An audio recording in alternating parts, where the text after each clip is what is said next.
হেপা চেনেলত যাব, ভিডিঅ'বিলাক উলিয়াই ল'ব তেওঁৰ ফেচবুকত আৰু ইয়াত এনেকৈ ক্লিক কৰিলে চাব আমাৰ প্ৰভুক খুব বেয়াকৈ তেওঁ সমালোচনা কৰিছে।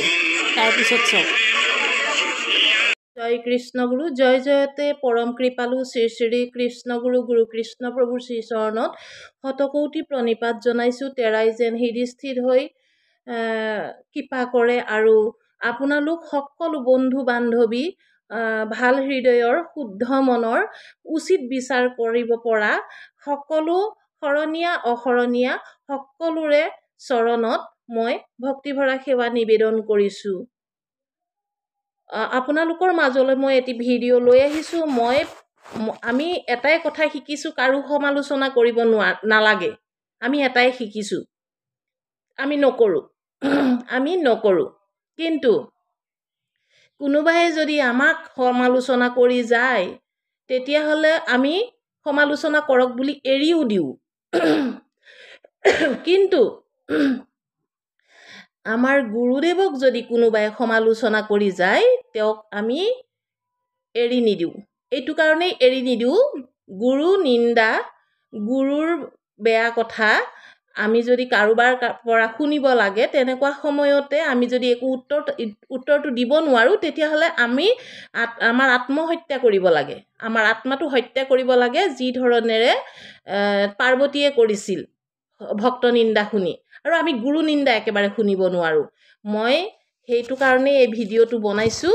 আপোনালোক সকলোৱে পক্ষপাতি নকৰিব।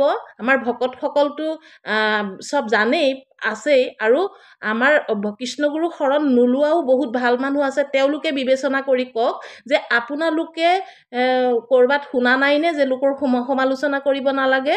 নিশ্চয় শুনিছে। মই কাৰ কথা ক'বলৈ বিচাৰিছোঁ মই আপোনালোকক কওঁ, এই যে মই ফটোখন লগাই দিছোঁ এই চেনেলটোলৈ আপোনালোকে যাব। আৰু এই চেনেলটোৰ এই মানুহজনে হেপাহ চেনেল, হেপাহ বুলি খুলি লৈছে। হেপাহ শব্দৰ অৰ্থ তেওঁ এনেকৈ ইউজ কৰিছে, হেপাহটো যেন অকল লোকক সমালোচনা কৰাৰ হেপাহ। তেওঁৰ ভাল হেপাহ একো নাই। তেওঁ হেপাহ হৈছে অকল লোকৰ সমালোচনা কৰা।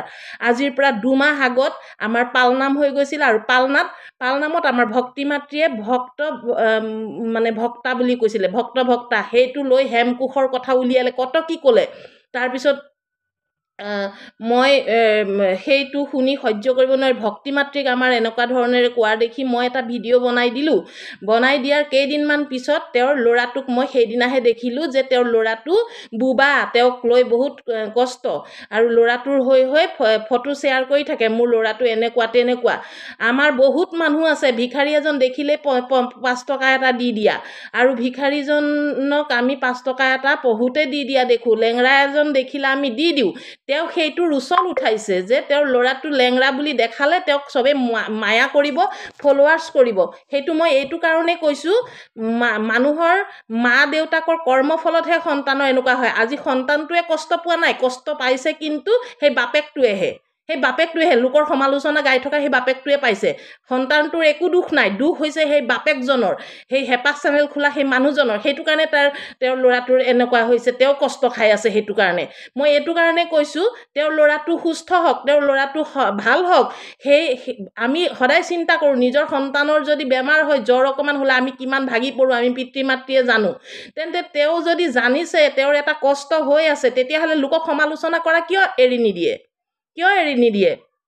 আৰু চাওক, আপোনালোকে চাৰ্চ কৰক, হেপাহ বুলি চাৰ্চ কৰক আপোনালোকে। মই আজি পটককৈ দেখিছোঁ, মোৰ খং নুঠে, কিন্তু মই জানো মই বেছি দিন জীয়াই নাথাকিম। মোৰ এটা মানুহ হৈ আহিছোঁ, মই মানুহ ৰূপত মই কিমান দিন থাকিম সেইটো মই নিজেও নাজানো।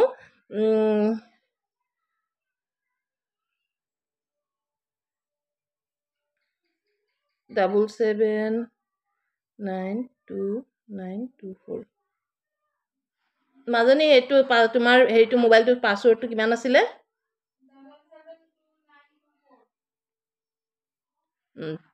তাৰপিছত মই আপোনালোকক কৈছোঁ যে চেনেলটো আপোনালোকে খুলি চাওক তেওঁৰ কি হৈছে আজি বহুদিন ধৰি তেওঁৰ ভিউজ নাইকিয়া হৈছে আৰু আপোনালোকে ফেচবুকৰ এটা কথা সকলোৱে গম পাইছে আগতে যদি 400-500 ভিউজত কিবা এটা পাইছিলে এতিয়া হাজাৰৰ ওপৰত গ'লেহে কিবা এটা পায় তেওঁৰ সব ডাউন হৈ গৈছে তেওঁ সেই ৰাস্তাটো উলিয়াবৰ কাৰণে সেই যে তেতিয়া ভক্তিমাতৃক ট্ৰল কৰোঁতে ভক্তিমাতৃক ট্ৰল কৰি যে বহুত ওপৰলৈ গুচি গৈছিলে সেই তেওঁ কি কৰিলে আকৌ পুনৰ 23 ঘণ্টা আগত এটা ভিডিঅ' দিলে কৃষ্ণগুৰু প্ৰভু আশ্ৰমত প্ৰভুক যে গুৰুদেৱক যে গোটেই ভকতসকলে সেৱা কৰি আছে সেইটোত ভূপেন হাজৰিকাই বোলে আগতেই গম পাইছিলে এনেকুৱা এটা আহিব আৰে যি নেকি ভূপেন হাজৰিকাই আগতেই গম পাইছিলে বুলি কৈ আমাৰ কৃষ্ণগুৰু প্ৰভুটো দি চাক 225টা তেওঁৰ এতিয়ালৈকে মই ভিডিঅ' কৰি থকালৈকে ৰ'ব মই চাই দিছোঁ 23 ঘণ্টা আগত ৰ'ব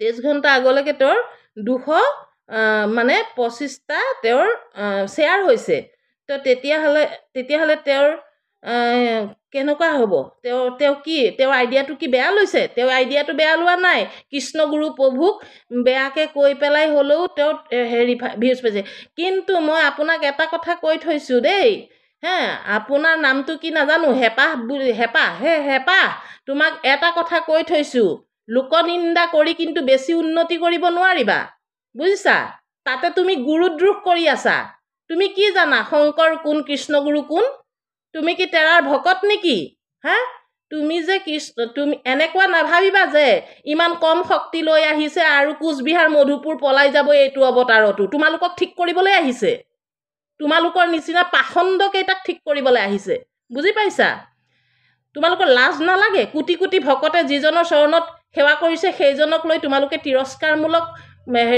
ভিডিঅ' দিবৰ কাৰণে যদি তুমি বেয়া মনোভাৱ লৈ এই ভিডিঅ' দিছা তেতিয়াহ'লে এইবাৰ তোমাৰ ৰেহাই নাই চোৱা তুমি আগৰবাৰ ভক্তিমাতৃক লৈ দিয়া সেই ভিডিঅ'টোৰ পিছতে মই যেতিয়া তোমাৰ ল'ৰাটোক দেখিছিলোঁ মোৰ খং কিন্তু তাৰ 4-5 দিনলৈ মাৰ যোৱা নাছিলে তেতিয়া মই কৈছিলোঁ যে ল'ৰাটোৰ এনেকুৱা নহওক আমিও ভাবোঁ কিন্তু ল'ৰাটোৰ যে এনেকুৱা হৈছে এনেকুৱা বহুত বেমাৰী গৈ পেলাই কৃষ্ণগুৰু চৰণত আজি ভকত হৈ আছে সেইসকলে কৃষ্ণগুৰুক ঈশ্বৰ সেইটো কাৰণেই ভাবে যে তেনেকুৱা বুবা মোৰ ভিডিঅ'ত চাবা কেনেকৈ অৰুণাচলৰ সেই ল'ৰাটোৱে মাত নুফুটা ল'ৰাটোৱে আজিও ভক্তি কৰি আছে ঈশ্বৰৰ চৰণত মাত ফুটি গৈছে সেইখিনি মটিভেশ্যনেল ভিডিঅ' হয় সেইখিনি চাবা যদি তোমাৰ ল'ৰাটো কৃষ্ণগুৰু আশ্ৰম গ'লে যদি ভাল হয় তেতিয়াহ'লে কি তোমাৰ পইচা ইনকাম কমি যাব নেকি নে বুকুচাত বান্ধি লোকক মোৰ ল'ৰাটোলৈ কষ্ট পাইছোঁ বুলি ক'লে 2 টকা ফেচবুকত পোৱাৰ লালসাত কৃষ্ণগুৰুক বেয়াকৈ ক'বা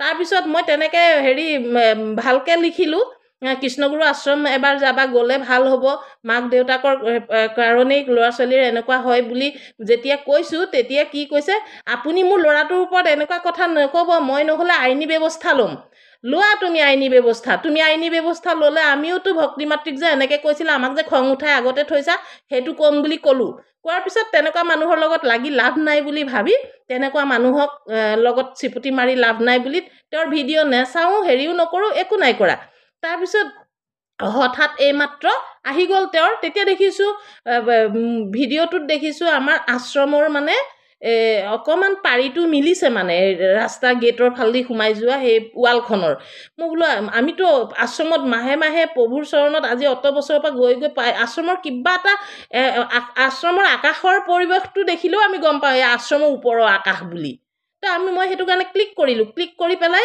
দেখিলোঁ হয় ভূপেন হাজৰিকাৰ গানটো লগাই পেলাই কৃষ্ণগুৰু প্ৰভুক যে ভক্তি কৰিছে সেইখিনি দিছে তুমি কি মটিভ লৈ দিছা যদি ভাল মটিভ লৈ দিছা ভাল কেইটামান আখৰ লিখি দিয়া তাত যে মই ভাল মটিভ লৈ দিছোঁ আৰু যদি ভক্তিমাতৃক সমালোচনা কৰাৰ নিচিনাকৈ যদি এতিয়া গুৰুদেৱক তুমি যে পাপী সঁচাকৈ পাপীৰ যে ভাগ যে কি ক'ম আৰু শিশু পালে যে 100টা পাপ হ'লেহে কৃষ্ণই মাৰিব সেইটো কাৰণে তুমি তেতিয়া ভক্তিমাতৃক কৰিছিলা এতিয়া আজি কৃষ্ণগুৰুক ধৰিলা তোমাৰ কিন্তু ৰেহাই নাই দেই আৰু এটা কথা চাওক আপোনালোকে তেওঁৰ কেনেকুৱা টেকনিক কৰিছে তেওঁ প্ৰথমতে কৃষ্ণগুৰু প্ৰভুৰ ভিডিঅ'টো দি ল'লে 225টা শ্বেয়াৰ হ'ল কিমান ভিউজ হ'ল 2.270K আজি তাৰ 10-15 দিন ধৰি চাইছোঁ 3K 4K ল'ৰাটোৰ বেমাৰ হোৱা তাৰ আগৰ এটা আছে 10K কিন্তু 270কে আজি 23 ঘণ্টাৰ ভিতৰত হৈ গ'ল তেওঁৰ। আৰু তাৰ অলপ পিছতে তেওঁ কি কৰিলে, এতিয়া 5 ঘণ্টামান হৈছে নেকি, আৰু এটা দি দিলে, মোৰ ল'ৰাটোক লৈ ইমান হেৰি। তাৰমানে প্ৰথমতে কৃষ্ণগুৰু প্ৰভুক দিলে, দেখিলে যেতিয়া ইমান ভিউজ আহি আছে, তাৰপিছত তেওঁৰ ল'ৰাটোৰ দি দিলে। তাৰমানে তেওঁ এইটো বিজনেছ কৰিছে। হা, তেওঁ এইটো বিজনেছ কৰিছে যে কৃষ্ণগুৰু ট্ৰলিঙত গুচি গ'ল, ইমানখিনিয়ে মোৰ এতিয়া আপগ্ৰেডলৈ আহি গ'ল, এতিয়া মোৰ ল'ৰাটোক দি দিওঁ, তেতিয়া চবেই দুখ প্ৰকাশ কৰিব। মই সেইটো কাৰণে তোমাক কৈছোঁ, তোমাৰ কৰ্মফলত তোমাৰ সন্তানক এনেকৈ লোকৰ আগত দেখুৱাবৰ কাৰণে তুমিহে উলিয়াইছা। তোমাৰ সন্তানটো তেনেকুৱা নহ'লেহেঁতেন তুমি যদি লোকক সমালোচনা নকৰিলাহেঁতেন। হে, সন্তান হৈছে প্ৰত্যেক পিতৃ মাতৃৰ মৰমৰ হয়। তো আমি কাৰ সন্তান? আমি কৃষ্ণগুৰু সন্তান হয় নহয়? তোমাৰ সন্তানটোক ক'লে তোমাৰ কষ্ট লাগে। হা, তোমাৰ সন্তানে যদি তোমাৰ নিন্দা শুনিলেহেঁতেন, সি ডাঙৰ হৈ পেলাই তোমাৰ নিন্দা শুনিব পাৰিব নেকি? ঠিক তেনেকৈ আমি কৃষ্ণগুৰুৰ সন্তান, আমি শুনিব নোৱাৰোঁ। আপোনালোকে ভাবি চাওক এই কথাখিনি কিমান তেওঁৰ টেলেণ্ট লগাইছে। প্ৰথমতে কৃষ্ণগুৰু প্ৰভুক দিলে, কৃষ্ণগুৰু প্ৰভুক দি হোৱাৰ পিছত লগে লগে তেওঁৰ পিতেকৰটো তাৰ পিছত দি দিলে। হা, এইবিলাক কি? যদি সঁচাকেই তোমাৰ দুখ হয়, দুখ প্ৰকাশ কৰা। তুমি দুখৰ মাজত লোকক সমালোচনা কৰিবলৈতো এৰা নাই। লোকক সমালোচনা কৰা মানুহৰ নিচিনা পপীয়া মানুহ নাইকিয়া। মই আৰু সেইটোতে কোনে কোনে কি কমেণ্ট দিছে দেই। এজনে কি দিছে, ৰ'ব,